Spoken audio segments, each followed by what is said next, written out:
Hi, everyone. Welcome to another episode of Girls Night. In this episode, I am going to talk about everything that I have learned being in sales. So I'm going to walk through the ups and the downs of it.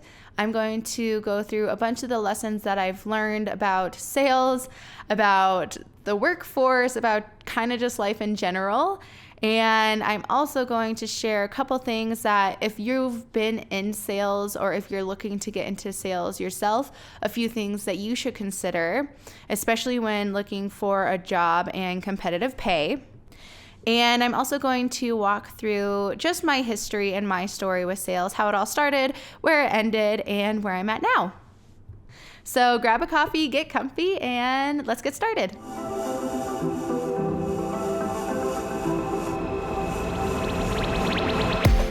Hi everyone! Life can get a little crazy, so let's talk about it. If you're ready to dive deeper, talk about what really matters, and feel a little more empowered, then you're in the right place. I'm your host, Carley Doxtator. I'm a life coach, baker, dog mom of two, and you're always there for you gal pal. And I'm so excited to have you join me. So grab your fuzzy socks, put on your comfy pants, and let's have girls' night.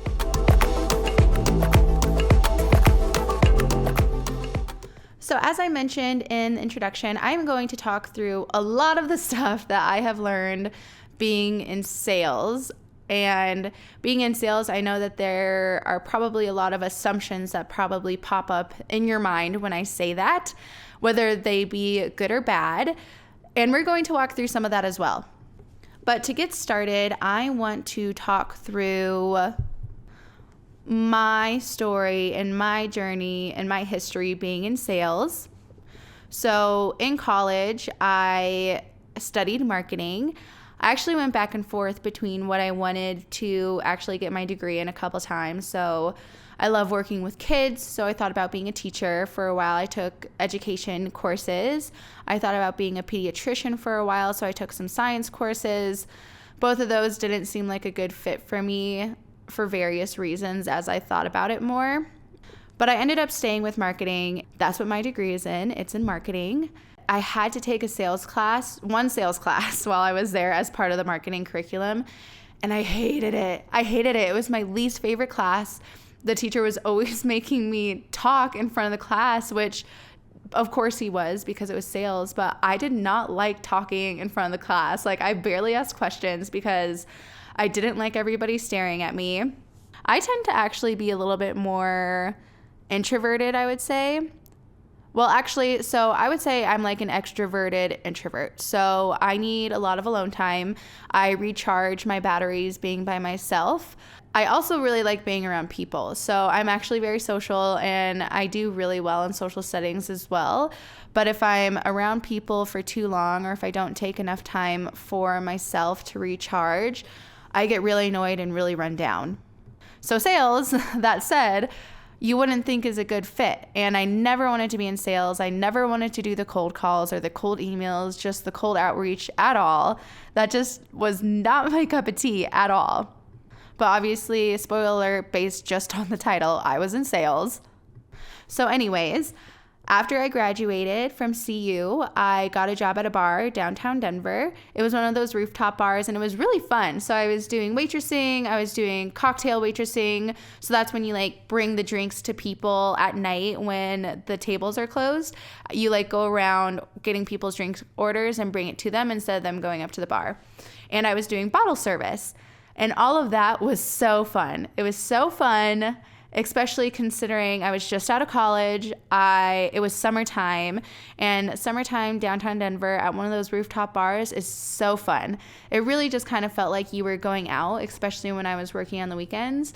For me, it felt like I was just going out on a Saturday almost, and I was also getting paid for it. So it was kind of a win-win.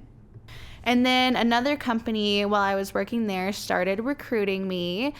This company was Home Advisor, and if y'all are not familiar with what they do, they're kind of like Angie's List. And the job was that I would be selling the service to the contractors.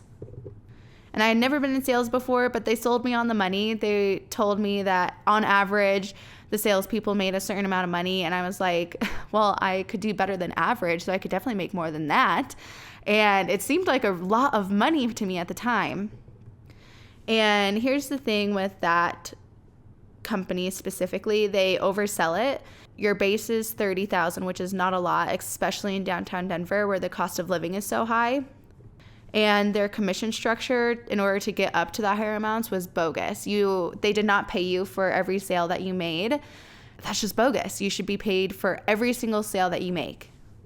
But going into it, I didn't know any of that because I had never been in sales before. I was fresh out of college, just looking for anything. And the money story that they told me is what got me. But so I was at this company only for 6 months because I was really miserable there. Other people did thrive there. Other people performed really, really well there, but I did not do well with an environment like that. And I did not do well with the type of sales that it was. And it just really wasn't like great working conditions. You had to do 300 dials a day, which meant you were making 300 phone calls in a day was the minimum you were supposed to meet, and like 8 hours of talk time or something like that. And you had designated times where you could take a break or go to the bathroom. It just was not a place where I did well in. So that was my introduction to sales. I really didn't like it, but after 6 months, I was out of there because I just could not. I was so miserable. You could ask my friends or my family. I was not the same person working there. I was just grouchy all the time. I was annoyed all the time. I was snapping at people.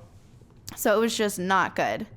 And the biggest indicator, when I quit Home Advisor finally, the second I quit and walked out the door, it was like light shining down. There was so much weight lifted off my shoulders. I had felt so much better than I had felt in so long. So that's also a good indicator that it was the right decision for me. I want to pause here and point out a few of the first lessons that I learned at this stage in my journey. So first and foremost, when you are in sales, when you are in sales, you should always be getting a base salary of some sort. It does not matter if it is hourly or salary. But if a company is telling you that your pay is completely based on commission, I personally would run the other way. Because to me, that is saying that one, the company is taking you and your work for granted. They're taking advantage of you. Two, almost every other sales company out there will give you some sort of base pay. Even if it's a small base pay, they are giving you something. And if you think about it, if your pay is solely based on the commission you're making, that is when you're teeter-tottering on the edge of being a good salesperson and being a sleazy salesperson. Because if at the end of the day, your money and you putting food on the table or keeping your house payment up to date for yourself, or if you have a family, for your kids and for your significant other, if that's the choice that you make, then you're probably going to do whatever you can to make that sale, even if it doesn't necessarily feel good, because that's what you have to do. But if you have a base pay to rely on, then you get to go into the sale knowing that there's a little bit of leeway for you because you already have enough money to pay for your cost of living, or maybe not, maybe a little bit under, but you would still have enough to probably pay your bills. And you're able to do a better sale for them, and you get to feel better at the end of the day. So one, if you're looking to get into sales and a place offers you a job that doesn't offer commission or doesn't offer a base pay, don't accept it. And two, really look at the commission structure that you're getting. I mentioned this just a second ago, but you should be getting paid for every single sale you make. At Home Advisor, when I worked there, it was more like you had to make like 3 sales before you started to get paid, and that doesn't make sense. But for the demographic they were targeting college kids fresh out of college, basically, who didn't know any better. They didn't know that. You don't know that coming straight out of college that you should be getting paid for every sale necessarily. You're just like, oh shit, like, yeah, I could do 3 sales and then you get paid. But no, you should be getting paid for every single sale that you make. Another lesson here, please always ask so many questions in the interview, no matter what job you're going into, but always ask more questions than you feel is necessary. Especially with sales, ask what your commission is, ask how people are performing now, how the best person performs, how the average person performs, how the worst person performs. Ask how many sales you have to make in order to hit your number. Ask what KPIs are. Ask all of it, because it's not even people trying to be sneaky, but it's information probably gets left out because they're trying to recruit you as well. So always ask all of those in-depth questions, because if I asked more questions, I didn't even ask how many sales I had to make really necessarily, I don't think. But if I dug deeper into what the work is like, what the turnover rate is, the turnover at the home advisor place was disgusting. Like, it was the highest turnover in the industry. But ask all of those questions because you are protecting yourself from the beginning. And let me tell you, no job is worth sacrificing your mental health over. All right, so moving on from home advisor, I made a move, and my next place was business solver. I was still doing sales there, and I have to say that I loved working at business solver, especially after the experience that I had prior. But even then, when I was in my interview for this company, because I had this job, I had the offer, I had everything signed before I quit home advisor. That's how I operate because I feel safer that way. But during the interview, they asked me how many dials or what the KPIs were, and I said I had to make 300 dials in a day. And both of the people that were interviewing just looked at me in shock. They're like, "Are you serious?" And I was like, "Yeah." They're like, "How do you even do that?" And that's exactly how ridiculous the expectations were in the last job. But I digress. So I was a business solver now. I loved my bosses that I had. They were so amazing. And I hope that every single person gets a chance to have a boss like the ones that I had, because I had my boss as a BDR and I had my bosses for the other sales team that I was a part of. And every single one of them were so invested in me. They were so invested in my growth. They were so invested in helping me learn and become an even better salesperson. Not once did I feel like an idiot for asking questions, or if I messed up, I never felt like my job was in jeopardy. I felt like I could go to my bosses for advice for anything. And some of my bosses kind of felt like they give like dad vibes, right? It kind of felt like they were taking me under their wing. Not to replace my dad at all, because my dad is amazing, but that's the type of environment that they fostered. And it was incredible. Like, you could just tell that they were really invested in my success just as much as they were in the team success and the company success. So my bosses were great, and my coworkers were amazing. I loved my coworkers. We would go out to lunches all the time. We would go out and hang out with each other outside of work. It was amazing. And at Business Solver, I was a BDR at first. So a BDR is a business development rep. There's a couple other names for that, just depending on which company you're at. But this position is an entry-level position for sales, basically. And you're doing all the cold calls. You're doing all the emails, all the cold outreach. Basically, your whole job as a BDR is to open the door, is what we call it in sales. So you are setting the meetings for the sales consultant to finish the sales cycle. And BDRs are very important for sales orgs.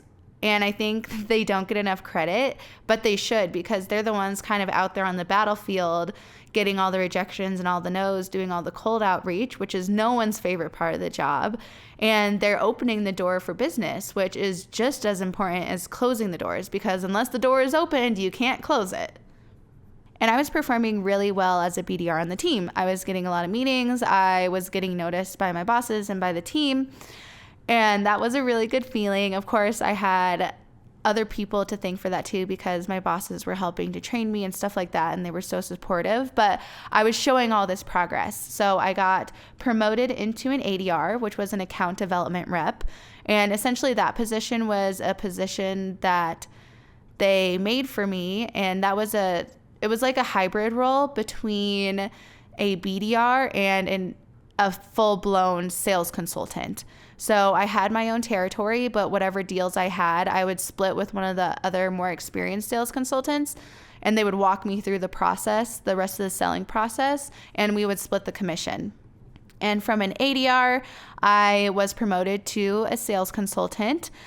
And then it was just a normal sales consultant, but I did not have a BDR assigned to me. So I was doing all the opening of the deals. I was doing the cold calls, the cold outreach, and I was closing the deals. So I was handling the full sales cycle all on my own. So the lessons that I learned at this job. The biggest one probably is that you have to stand up for yourself and to respect yourself no matter what job you are in. Like I said, I had amazing bosses, but there's also, especially in a corporate environment, there's also office politics that you have to deal with. So when it came to getting a raise, for example, I had to fight tooth and nail every single time I asked for a raise just because of office politics. Not because of my bosses. They wanted to give me raises, but it was other stuff going on with people above them. And to make matters worse, when I was a BDR, I was making $45,000 as a base. And I learned that the other people on my team were making $60,000 as a base when they weren't even performing as well as me. So you have to stand up for yourself and you have to ask for what you're worth. I know that people say that you're not supposed to share what you make with your coworkers.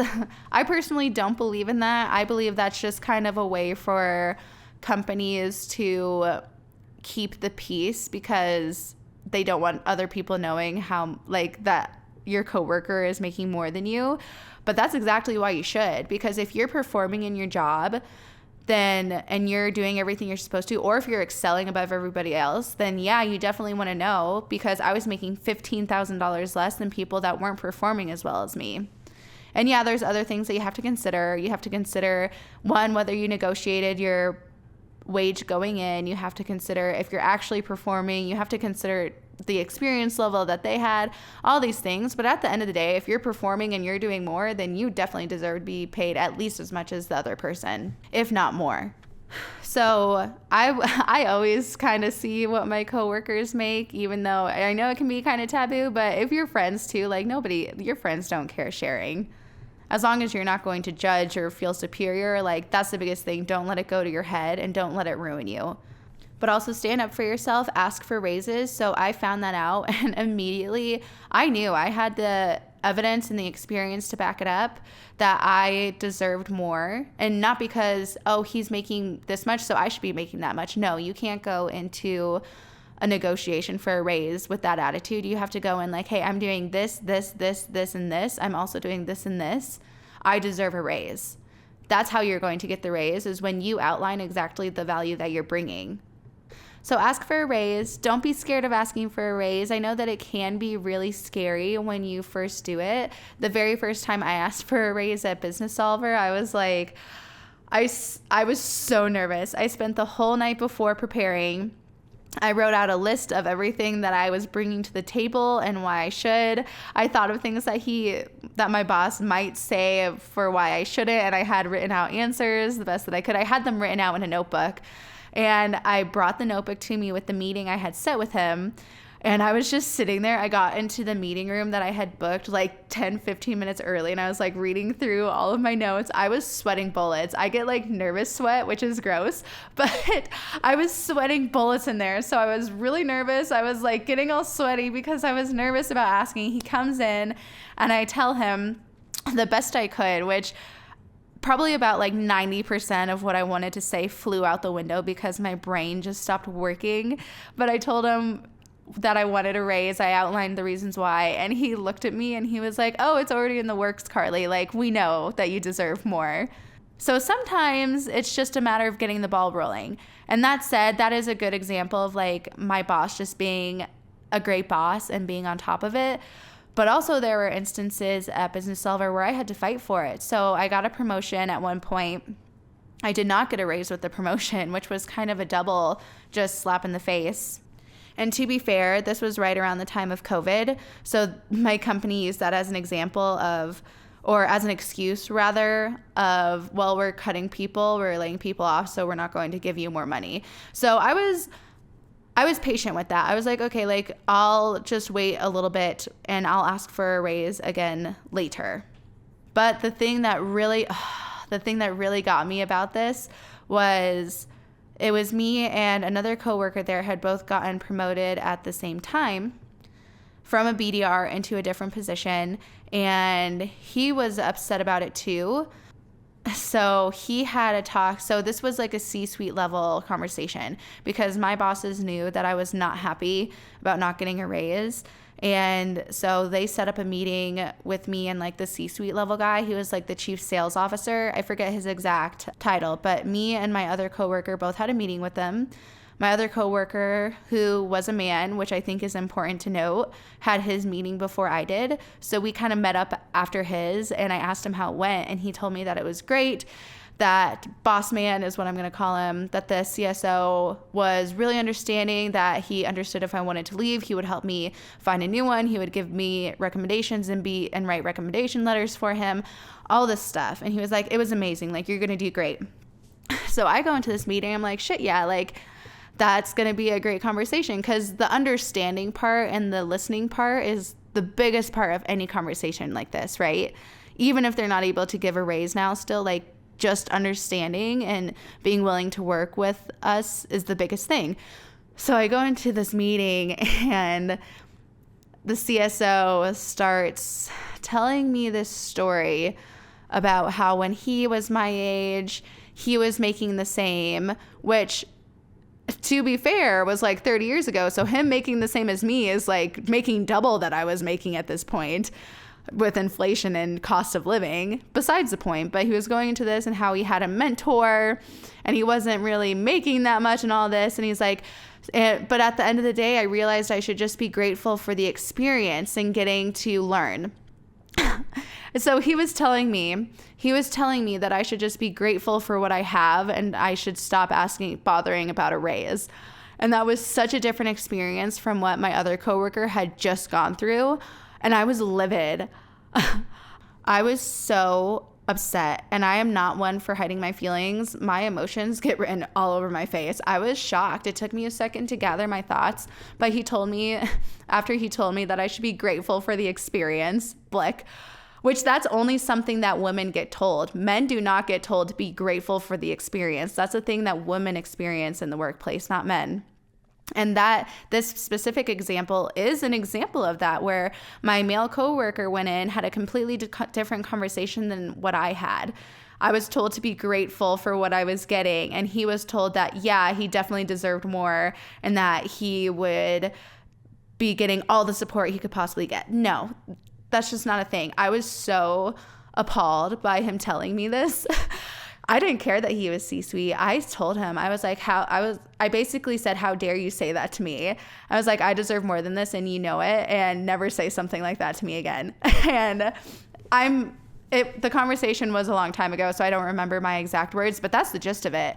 And this is a big lesson. Just because someone is a C-suite does not mean they get to disrespect you or take you for granted, or the work that you do for the company for granted. Because I was performing so well, and them having to hire a new person to replace me that might not even perform as well is a huge risk on their part. I urge you, just because someone has a title that is above yours, that does not make them a person that is above you. So do not let your bosses disrespect you. You still need that base level of respect, and you need to stand up for yourself when you are not okay with someone saying something. And yeah, I mean, it's risky to do it with a C-suite because they can fire you, but no company wants to go through onboarding, because onboarding is, one, really expensive for a company, and two, if you're actually providing value for the company, like, that's a decision that they will later regret. And in my own personal opinion, I would much rather work at a different place than stay somewhere that I'm not appreciated.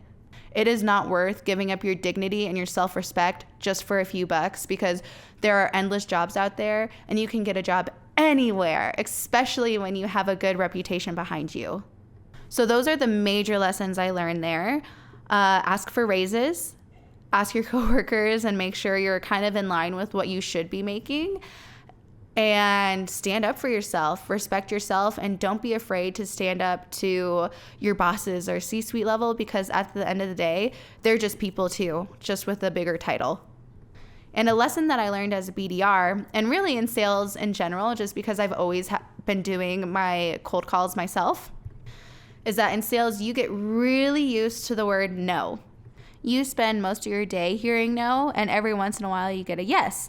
And at first it was really hard on me because I took it personally, but eventually something clicked where I finally realized that it isn't about me. So somebody can be having a really bad day. They take it out on you, especially as a stranger cold calling them trying to sell something. Like, people don't generally take kindly to that because they already know that they're being sold to. But it's about them if they're being mean to you, and it's about them, what they're going through, and their needs. You could literally have the best product that would solve all of their problems for them, and if they're not having a good day, they will still say no. So it is not about you. The no is not about you, so don't take no personally. And plus, in sales, we have this saying, which no just means not right now. And that's kind of how I look at things with business. Yeah, you have to actually contemplate, like, okay, is this a waste of my time to continue to go after this? Because maybe it's not a good fit. But if it is a good fit, it might just be wrong timing. So getting used to the word no, when you're used to hearing no, it's not so scary anymore. When you hear it over and over and over again, it doesn't have as much power over you. So you're willing to take more risks and do more things that lead to the yeses. And I think that's a really good lesson just for life in general, is to get used to no, get used to saying the word no yourself also. It's a two-way street. So like I said, if a job is not offering you what you deserve, you can say no and you can go elsewhere. And that's a really powerful thing for you to do. Another one that I learned here, I kind of mentioned it, but when I went from a BDR to an ADR, so this company actually created this position for me. They didn't have this position in their hierarchy before, but my bosses knew I was getting kind of antsy about leaving because I wanted to get promoted, because I wanted to do more and perform more, and they knew that I could handle it, but they didn't think I was necessarily ready to handle the whole sales cycle, because that is a really big jump, just going from the cold calling to the full sales cycle. But they created this new position for me as a hybrid. And my mom has always told me that if a company really likes you, they will create a new position for you in order to get you to stay. And I never believed her until it actually happened to me. But that's the thing, like, if you're performing well, if you're a nice person, if you're someone that people like being around, you're a good coworker and you're putting in the work, your company is going to want you to stay, and they will pull out more stops than you think in order to get you to stay. And I think that's a really great thing. And people will create new positions that might be an even better fit for you than the one you are currently in. But in order for that to happen, you also have to have an open dialogue with your boss.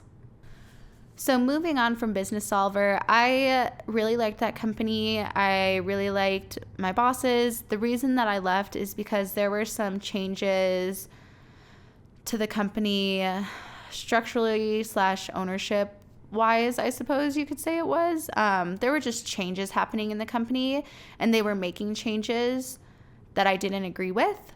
And instead of sticking around, I was like, nope, I felt like it just wasn't a good fit for me anymore.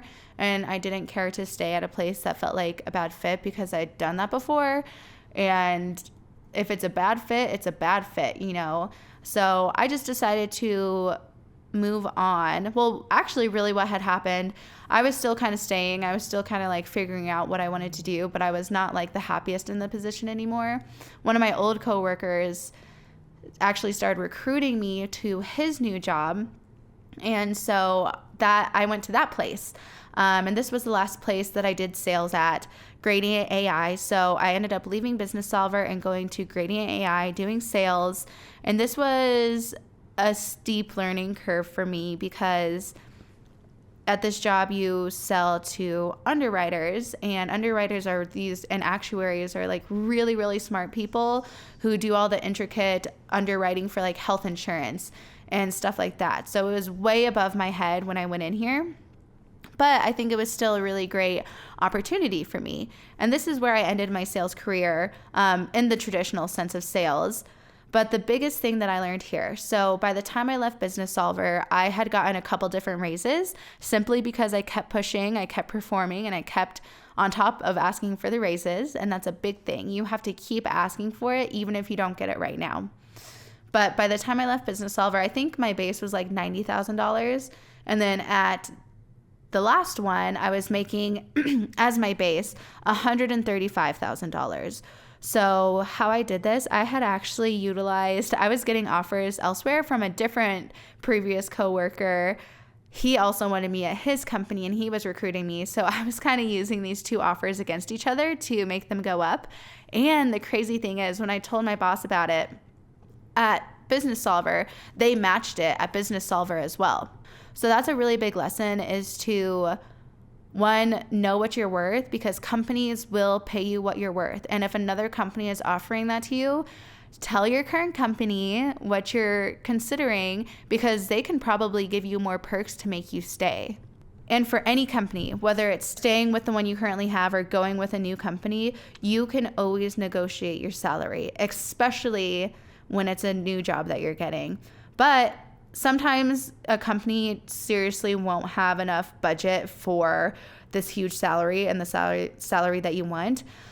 But if you really like the company and you really want to work there, you can negotiate other things. It doesn't just have to be your salary/hourly rate. You can negotiate something else, like your PTO or work from home days. You can negotiate stock options. Whatever it is, you can negotiate pretty much anything when it comes to salary, so that you can get to a place where you both feel good coming to this new job. But again, so with the competing offers, I did exactly that. I was negotiating stocks, I was negotiating PTO, and I was negotiating my salaries. And like I said, when you are a good employee and you perform well, people will go above and beyond to keep you there. But the key being that you have to be a good employee. If you're just kind of like an average employee or a subpar employee, they probably aren't going to do much to keep you there, honestly. And another lesson I learned is, just because you don't have the exact experience a company is looking for, whether that is sales or some other job, does not mean that they will reject you. To be quite honest, lots of times, maybe you need like the base skills, but skills can be learned. Lots of times companies mostly are looking for people they like, for people they think will fit on the team, and people they vibe with. That's mostly what people hire, because you can learn any skill in the world. Of course, there's some, like if you're a doctor, you should probably be going to medical school, but most things you can learn. So apply for the jobs that you don't necessarily think you're fully qualified for. Like when you see the 10 years of experience, go apply for that job anyways. Like experience doesn't always necessarily equate to success. And that's another thing, actually. So you can turn anything into a selling point. For me, being in sales, and I'm so young being in sales, experience was a huge thing. It was a huge obstacle that came up for me when I was doing all these interviews, because I'm so young. You don't have the experience of the other salesmen, but you can flip that and say, well, I may not have as many years under my belt, but that doesn't mean I'm not going to be a good worker, because I learn really quickly. This is how I learn. And since I am younger, I'm not so set in my ways, because lots of times salespeople get set in the way that they know how to sell. And as a startup, because the company I was at was a startup, you need somebody that's able to pivot and learn and grow with you when you need them to. And me being young gives me the ability to do that, because I'm not set in my ways. And then all of a sudden, that's a light bulb. That's a green check instead of a red X. So you can turn anything into a selling point. It's just about how you say it. And it's about the confidence that you're saying it with. Because when you believe in yourself, people can feel that. And the last lesson I would like to share that I learned about sales is that, sure, you make a lot of money in sales. You can make a lot of money in sales, but you can make even more money elsewhere. So if you're just going into sales just for the money, it's a good starting point. I think everybody should be in sales at one point in their life, so that you have more respect and compassion for people in sales now. But if you're going in it just for the money, you're going to be miserable, because there are people who fucking love sales and they kill it at sales. But there are also people who kill it at sales that don't fucking love it, and they're miserable, because sales is a really hard job and it takes a lot of inner compassion and outer compassion in order to thrive in it. But it can just run you down really easily. So if you're going in it for the money, just know that you can make so much money elsewhere too. And this has always been a belief of mine, that if you are doing something you love and something that you are happy doing, one, it doesn't feel like work, And 2, you're going to be so much better and so much more successful doing that than you are at any job that you don't enjoy. People can feel the passion coming from you because you love it. And that makes you more successful because they want to buy from people that are happy and are passionate. If you are following and listening to what you love to do, then you will be wealthy, not just financially, but you will be so much more wealthy when it comes to happiness, when it comes to love, when it comes to inner peace and joy. All of those things are so much more important than any sort of just financial money. Yes, financial money is important too, but if you don't have inner peace, then you don't have anything.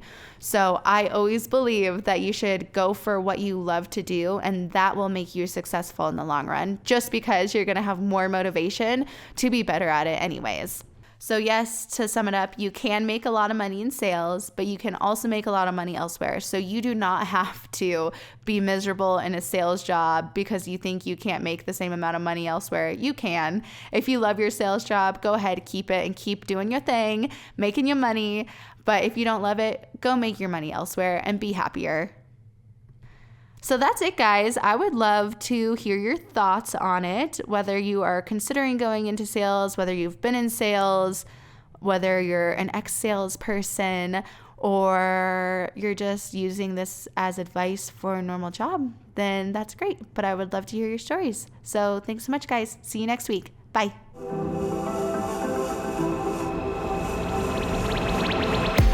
Thanks for listening. I hope you enjoyed the episode. If you liked what you heard, then go ahead and subscribe so you get updates with us every week. You can also follow us on Instagram at KRC Coaching. If you're interested in working one-on-one, then go ahead and visit our website, krccoaching.com, to book your first 30-minute session for free. All right, thanks so much, you guys. Love you. Bye.